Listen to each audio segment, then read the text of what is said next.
People often tell you that love is blind. They tell you that finding the right person is a necessary leap of faith. You're supposed to close your eyes, jump into the absolute unknown, and trust that the net will catch you. They forget to mention a crucial, deadly detail. When your only son is blindly jumping into a net made entirely of razor wire, you have to be the one to rip his eyes open, even if the harsh light burns his soul. I did not expose my future daughter-in-law in a sudden, dramatic outburst. I did not scream. I collected the pieces, small, quiet, highly toxic pieces, and I methodically build a cage. But I'm getting ahead of myself. My name is Victor Sterling. I am 62 years old. I operate a commercial real estate and development firm out of Boston, Massachusetts. We are based in the Seaport District. My family has done incredibly well. I built this business from nothing in the brutal winters of the 1980s. I poured concrete. I navigated corrupt zoning boards. I built skyscrapers. Today, our operational portfolio is the kind of massive physical reality that commands absolute respect.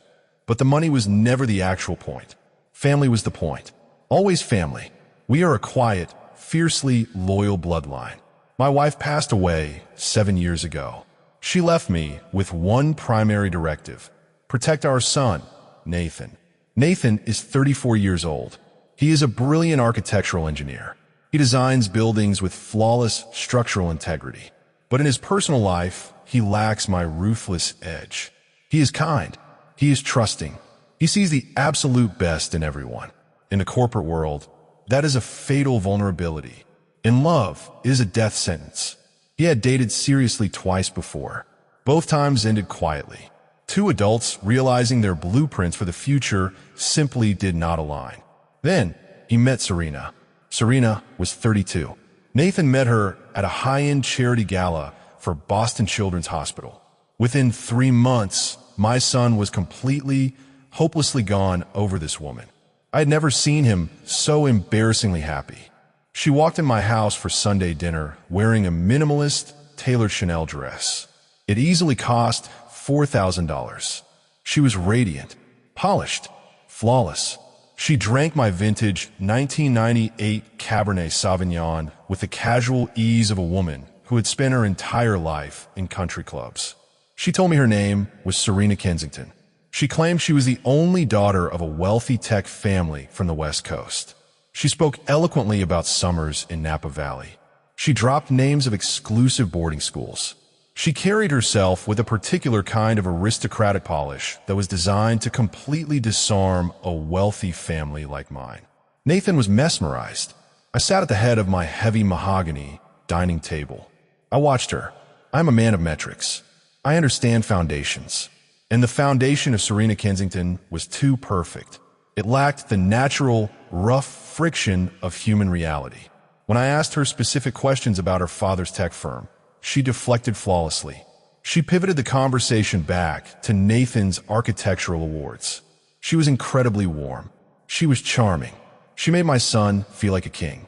But her stories had no load-bearing walls. For 11 months, she absorbed herself into our lives. Nathan proposed on the private rooftop of the Newberry Hotel. A flawless 3-carat diamond ring. She said yes with tears in her eyes. My son was ecstatic. He was planning a future, and I sat in my study, staring at the shadows, feeling a cold, deep instinct telling me that the entire structure of his happiness was built on a rotting, toxic lie. I didn't say anything. I stayed quiet. I did not raise a single objection, because a good hunter never spooks the prey before the trap is fully set. Asterisk, please find a comfortable seat.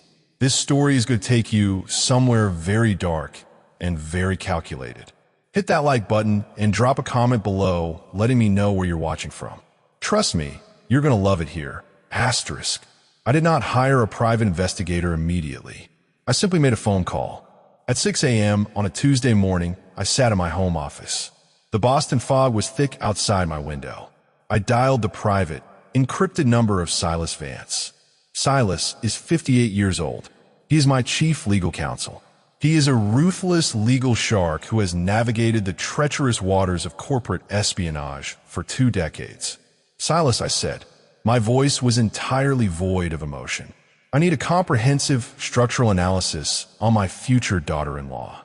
Serena Kensington? Silas asked. His voice was a low rumble. Looking for anything specific, Victor? I am looking for the truth, I commanded. Dig past the social media. Pull the financial records. Pull the tax histories. I want her entire life dismantled and laid bare on my desk. 48 hours later, Silas walked into my office. He did not offer a polite greeting.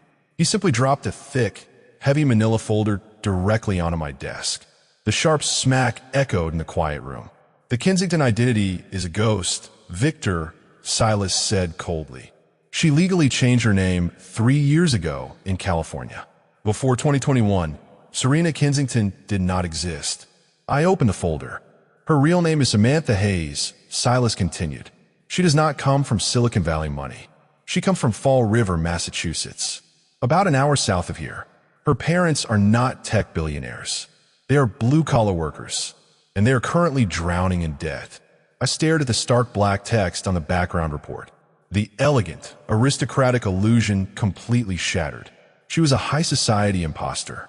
She had spent a decade reinventing herself, tailoring her identity to climb a social ladder she had absolutely no right to be on. She targeted my son. She targeted my family's wealth. Do they know she's getting married to the Sterling family? I asked. Silas shook his head.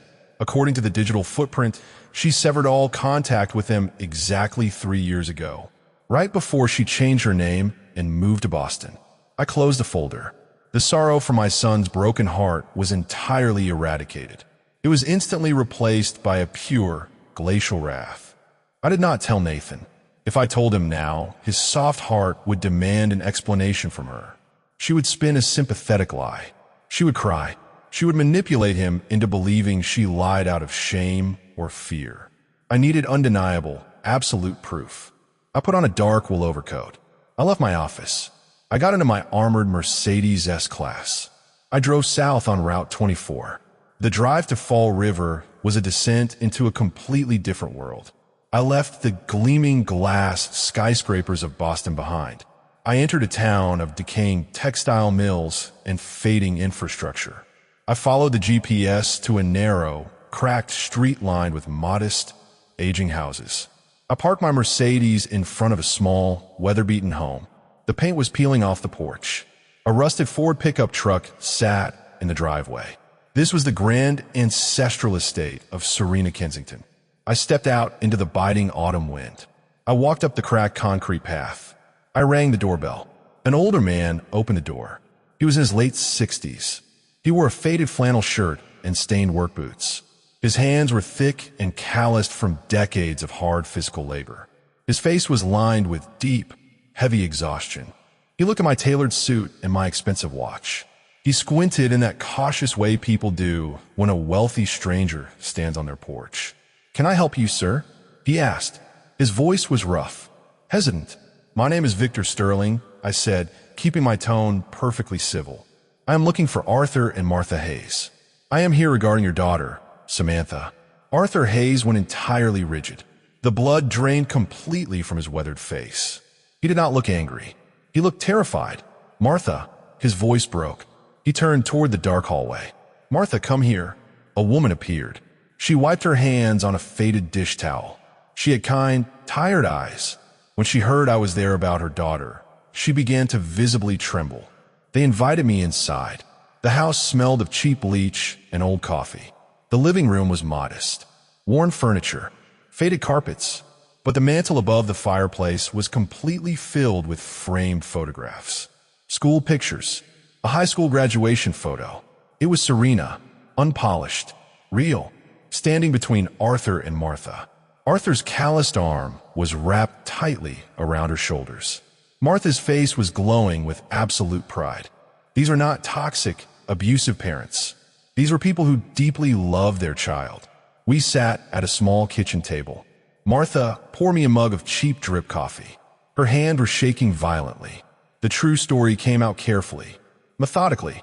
Arthur had worked in a manufacturing plant for 35 years. Martha cleaned houses. They had scraped and bled for every single penny to put Samantha through a decent state college. They wanted her to have a better life. But when Samantha graduated and moved to the city, the ambition turned into a malignant cancer. She changed, Arthur whispered. He stared down his rough hands. She started hanging around wealthy crowds. She was embarrassed of us. She told us we didn't know how to dress, how to speak. Then came the wedding demand. 3 years ago, Samantha had briefly been engaged to another wealthy man in California. She had come to her parents with a demand. She wanted $150,000 to fund a spectacular, elite wedding. She wanted them to pay for a lavish country club venue, so she wouldn't look cheap in front of her new friends. I told her we didn't have it, Arthur said. A single tear slipped down his rough cheek. I offered her $10,000. It was our entire emergency savings. It was everything we had in the world. Martha let out a quiet, heart-wrenching sob. She slid a small cardboard box across the table. She told us we were useless. Martha cried, her voice cracking with agonizing grief. She told us that if we couldn't fund her lifestyle, we were not fit to be in her life. She left that night. I looked into the cardboard box. Inside were dozens of envelopes, Christmas cards, birthday cards, letters. Every single one of them was sealed. Every single one of them had a heavy red stamp across the front. Returned to sender. Serena had systematically erased the people who gave her life simply because they could not afford the admission ticket to her fake reality. My heart turned to absolute stone. Mr. Sterling, Arthur asked quietly, "Why are you here? Is Samantha in trouble?" I looked at the broken parents sitting across from me. They had spent 3 years in an agonizing purgatory, waiting for a daughter who viewed them as disposable trash. "Arthur, Martha," I said softly, "your daughter is currently engaged to my son. She is planning to marry into my family next month." Martha gasped. She covered her mouth with her hands. "She told my son that her parents were dead," I stated. The lie hung in the kitchen air like a physical poison. "She told my family that she comes from massive wealth. She has built an entire life on top of your erasure." Arthur closed his eyes. The devastation was absolute. I did not offer empty sympathy. I offered justice. "I'm hosting a private engagement dinner for them next week," I said. My voice was completely steady. "I want you both to be there. I will send a private car to pick you up. I will buy your suits and dresses. I want you to walk into that room and reclaim your existence." Arthur looked at me. He saw the cold, unyielding fire in my eyes. He nodded once. "We will be there," Arthur whispered. I stood up. I walked out of that small, tragic house. I got back into my Mercedes. I turned the ignition. I drove back to Boston with a singular, terrifying focus. Serena thought she could play a high-stakes psychological game with the Sterling family. She thought she could manipulate my son into handing her the keys to an empire. She severely underestimated the architect of that empire. I wasn't just going to stop the wedding. I was going to completely, irreversibly demolish the entire fake reality she had spent a decade building. And I was going to trap her inside the collapsing structure. I drove back to Boston in complete, absolute silence. The rhythmic hum of the Mercedes engine was the only sound in the cabin. The sky above Interstate 93 turned a bruised, heavy purple as the sun set. My mind was a steel trap. I was compartmentalizing the profound, sickening betrayal I had just uncovered. There would be time to mourn the woman my son thought he loved. There would be time to address the shattered pieces of his heart. But right now, I needed absolute unwavering focus. In the construction business, the most dangerous phase of a demolition is not the explosion. It is the silent, meticulous placement of the dynamite. If you rush, the building collapses on top of you. If you wait, you control exactly how it falls. I arrived at my estate in the Seaport District. The penthouse was quiet. I poured myself 2 fingers of Macallan 25.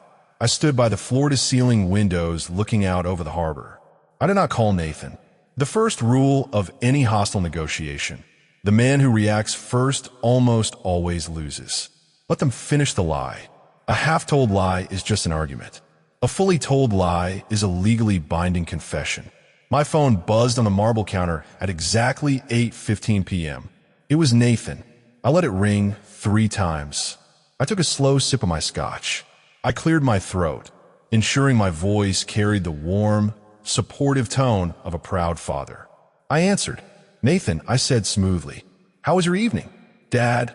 Nathan's voice was breathless. He sounded ecstatic, vibrating with a naive, pure joy. "I have incredible news. You're not going to believe this." "Tell me," I replied. "Serena's parents," he rushed out. "They are coming to Boston." Serena finally reached out to them. They had a massive, emotional breakthrough on the phone. They apologized for everything in the past. They want to heal the rift before the wedding. They are flying in from Silicon Valley this weekend. I stared at my reflection in the dark glass of the window. Silicon Valley.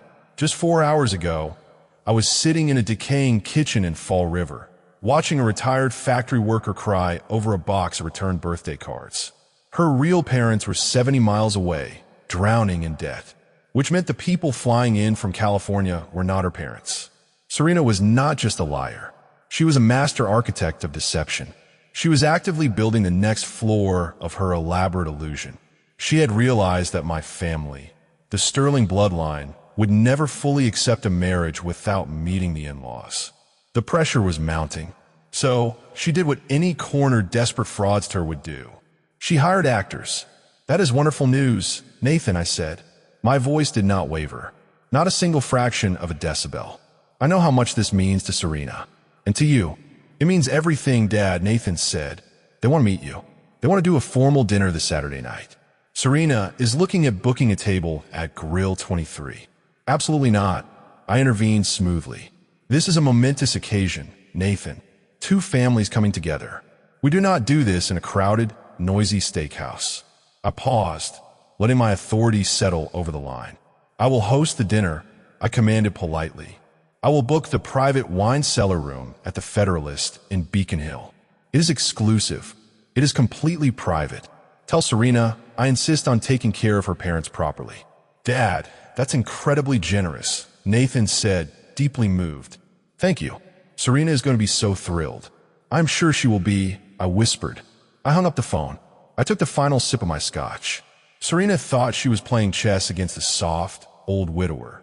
She had absolutely no idea. She had just handed the executioner the exact dimensions of the chopping block. The next morning, Silas Vance sat across from me in my office. "She's bringing in ringers, Silas," I stated. I handed him a piece of paper with the name Serena had provided to Nathan. "Richard and Eleanor Kensington. I need to know exactly who these people are. I need their real names. And I need to know exactly how much she is paying them." Silas took the paper. His dark eyes gleamed with a predatory thrill. "Give me 24 hours, Victor." He only needed 12. By Wednesday evening, Silas dropped a new, sleek black dossier onto my desk. "Richard and Eleanor Kensington do not exist," Silas said, leaning against the doorframe. "Their real names are Richard and Eleanor Vance. No relation to me, thank God. They are a pair of high-end, sophisticated grifters operating out of a rented condo in Los Angeles. They specialize in corporate confidence scams and elite social fraud. They look like old money, but they are currently drowning in over $200,000 of credit card debt." I opened the file. High-resolution surveillance photos showed the couple. Silver hair, tailored suits, perfect veneers. They looked exactly like the kind of wealthy, polished tech investors Serena needed them to be. "How is she paying them?" I asked. "Serena doesn't have the capital to afford top-tier con artists." Silas smiled. A cold, terrifying smile. "She doesn't have the capital yet, Victor." I pulled the digital banking logs from the joint account Nathan set up for the wedding in their new house. Silas pointed to a highlighted financial document. "Nathan deposited $2 million into that joint account last week as a wedding gift," Silas explained. "Yesterday, Serena drafted a post-dated wire transfer, scheduled to clear exactly 48 hours after the wedding ceremony. The destination is a Cayman Islands shell company registered to Richard Vance." I stared at the staggering number on the page. $1 million. She promised them $1 million from my son's money to play the role of her parents for a single weekend. It was an investment, $1 million theatrical performance to secure a lifetime of unlimited access to the Sterling family fortune. "Cancel the wire transfer?" Silas asked, his hand hovering over his phone. "No, y comanda instantly." Do not touch the money. Do not alert the bank. If you freeze the transfer now, they will scatter. We let the wire transfer sit exactly where it is. It is our absolute, irrefutable proof of criminal conspiracy to commit wire fraud. I picked up my secure burner phone. I dialed a number I had acquired in Fall River. Arthur Hayes answered. He sounded exhausted. Arthur, it is Victor Sterling, I said quietly. The dinner is set for this Saturday night at 7 p.m. in Beacon Hill. I am sending a private black card to pick you and Martha up at exactly 4 p.m. Mr. Sterling, Arthur's voice trembled. We don't have the right clothes for a place like that. We don't want to embarrass you. You will not embarrass me, Arthur, I stated. My voice was a bedrock of absolute certainty. My personal tailor will be arriving at your house tomorrow morning. He will fit you for a bespoke suit. He will bring Martha an elegant evening gown. You're the parents of the bride. You will walk into that room looking exactly like the people who raised her. A heavy, emotional pause held the line. Are you ready for this, Arthur? I asked. I have been ready for 3 years, the old mechanic whispered. The pieces were in place. The structural integrity of the trap was completely flawless. Saturday night in Beacon Hill is exactly what it should be. Exclusive, quiet, intentionally intimidating. The cobblestone streets were slick with a light autumn rain. The private wine cellar at the Federalist operates on a different frequency than the main restaurant. It is buried deep underground. Stone walls, low, amber candlelight. A massive, solid oak table sitting in the center of a room lined with $10,000 bottles of Bordeaux. It feels like a vault. Once the heavy wooden door closes, no one can hear you scream. I arrived at 6:30 p.m. I wore my sharpest charcoal suit. I stood at the head of the table. I poured myself a glass of sparkling water. I waited. They arrived precisely at 7 p.m. I heard Serena's laugh echoing down the stone corridor before the heavy door opened. That specific, curated social laugh. Half a note higher than her real voice. The laugh she used when she wanted to dominate a room before she even entered it. She walked in first. She wore a stunning, backless silk gown. Her hair was perfectly styled. Every detail was meticulously calculated to project massive generational wealth. Nathan walked beside her. He looked incredibly handsome, completely relaxed, blindly happy. Then came the actors.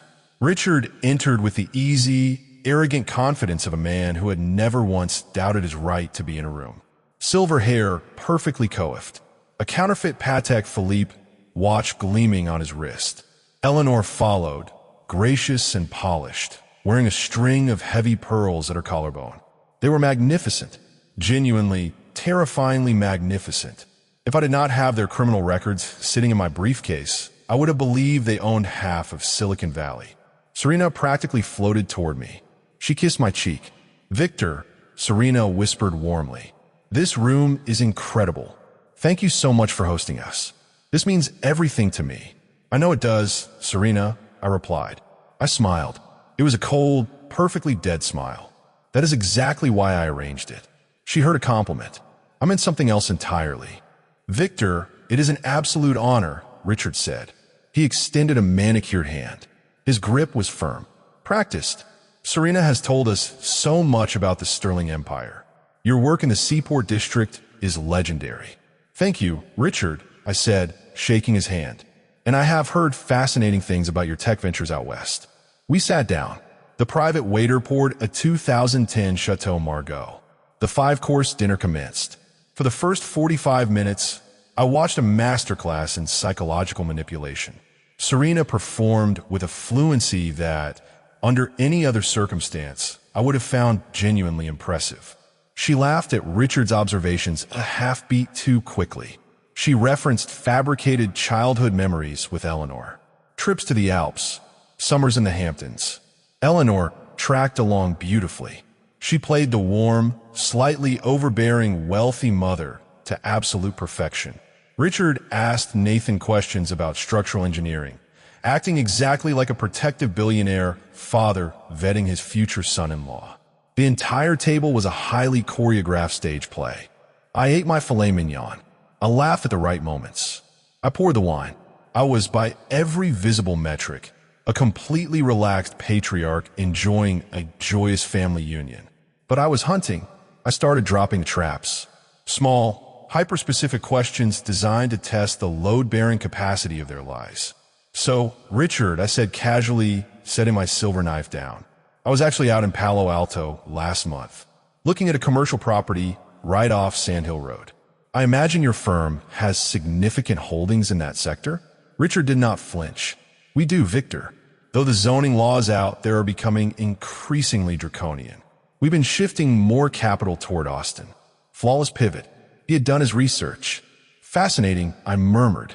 I turned to Eleanor. "And Eleanor, Serena tells me you are highly involved in the pediatric charities out in San Francisco. My late wife, Victoria, was very passionate about that. Which foundation do you primarily work with?" Eleanor smiled graciously. "Oh, the Bay Area Children's Coalition mostly. It takes up far too much of my time, but it is so rewarding.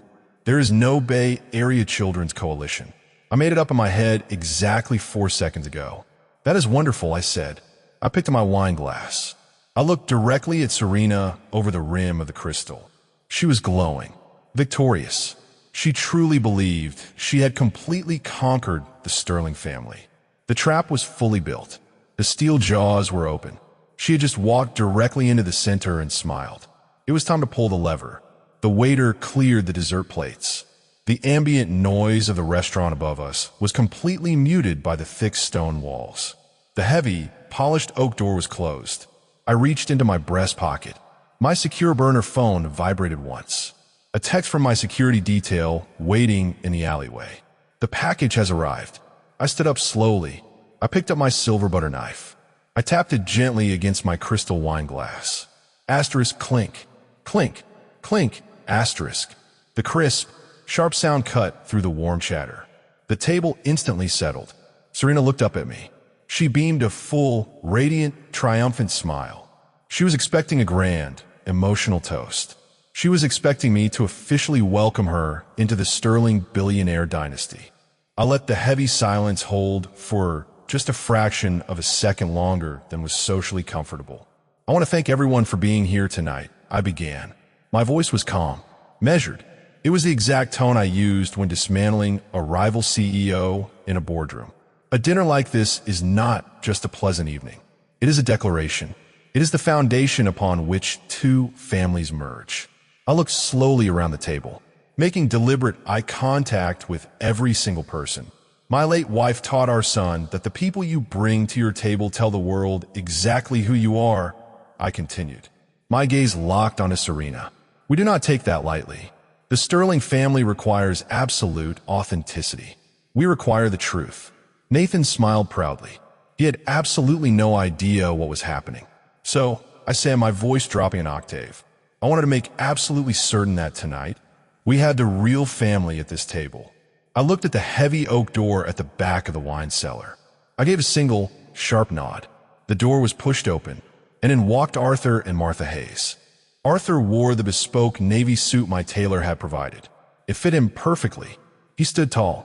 His calloused hands were clenched into tight fists at his sides. Martha wore a deep burgundy evening gown.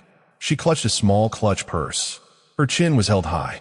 She moved with the profound, quiet dignity of a woman who had decided she was absolutely not going to fall apart in public, no matter the cost. They walked directly into the center of the private room. They stood perfectly still. I was watching Serena's face. I had positioned myself specifically to watch her face. The color left her skin like a tide going out. Fussed, complete, absolute. Her perfectly painted lips parted. The crystal wine glass in her hand began to shake violently. The red wine sloshed over the rim, staining the pristine white tablecloth like fresh blood. I reached over, gently took the glass from her trembling fingers, and set it down. Nathan looked at the two strangers standing in the room. He was completely confused. "Dad, who are these people?" Serena's eyes darted frantically around the room. I could physically see her mind running rapid, desperate calculations. She was searching for the angle, the exit, the lie that could possibly save her from the collapsing building. "Nathan," her voice came out thin, breathy. Barely a sound at all. "I don't know who. I want to Fall River," I said quietly. I wasn't performing for the room. I was talking directly to her. 3 days ago, I continued, my voice as hard as cracked ice. I drove south on Route 24. I found a retired manufacturing worker with grease permanently stained into his hands. I told him my name, and he looked at me like he had seen a ghost. The room was a hell breath. The fake parents, Richard and Eleanor, sat completely paralyzed in their chairs. Your father worked 35 years on a factory floor. Samantha, I stated. I used her real name. It hit the room like a gunshot. Your mother cleaned houses for wealthy people, so you wouldn't have to. They put you through college with zero debt because they loved you. Nathan turned his head slowly. He looked at Serena. His eyes were wide with horrifying realization. Samantha? He whispered. They offered you $10,000 for your wedding, I said, my voice level and punishing. It was their entire life savings. And you told them that if they could not fund your fake, elite lifestyle, they did not exist. Victor, please, Serena choked out. A single tear ruined her perfect makeup. You don't understand the whole story. They were. I sat in their kitchen. I cut her off. My voice slammed shut like a steel vault door. I saw your prom photos on a faux brick mantle. I held the box of returned, sealed birthday cards. I saw the red stamps you put on them. I turned slowly to the actors. Richard and Eleanor were perfectly still. The fake Patek Philippe watch suddenly looked incredibly cheap on Richard's sweating wrist. Richard, Eleanor, I said. The polite warmth in my tone was entirely gone. Or should I say, the Vance grifters. Nathan gasped. He stood up from his chair, his hands gripping the edge of the table. I know exactly what she offered you, I stated, staring down the con artists. I reached into my jacket pocket and pulled out the thick bank log. I threw it onto the center of the table. She offered you $1 million for my son's wedding fund to play this pathetic charade. The wire transfer is sitting in escrow, waiting to clear to your Cayman Island shell company. Eleanor closed her eyes. Richard slowly folded his linen napkin and placed it on the table. The universal gesture of a man who knows the gig is up and is calculating his prison sentence. That wire transfer is currently frozen by federal authorities, I announced. I'll let the absolute terror of the word federal sink into their bones. You're looking at 20 years for wire fraud and criminal conspiracy to defraud a trust. I turned back to Serena. She was hyperventilating. She was no longer a polished aristocrat. She was a cornered, desperate rat trapped in the rubble of her own design. You weaponized these actors to fill 2 empty chairs on a stage. I gestured toward Arthur and Martha, who were standing quietly by the door. But those are your real parents right there. Serena slowly looked up at Arthur and Martha. Martha did not yell. She did not scream. She just looked at her daughter with the specific, agonizing recognition of a woman who realizes the child she birthed does not exist anymore. Nathan backed away from the table. He looked at Serena as if she were a venomous snake. The brilliant architectural engineer finally saw the catastrophic structural failure of his relationship. He didn't yell. He reached into his pocket. He pulled out the 3-carat diamond engagement ring he had given her. The ring she had handed back to him to get clean the day before. He didn't throw it. He gently placed it on the white linen tablecloth, right next to the spilled red wine. We are done, Nathan whispered. His voice was completely broken, but absolute. Do not ever contact me again. He walked over to my side of the table. He stood behind my shoulder. Serena looked around the stone vault. There were no more parts available. The cast had abandoned the stage. The illusion was permanently, irreversibly destroyed. I reached down and picked up my glass of sparkling water.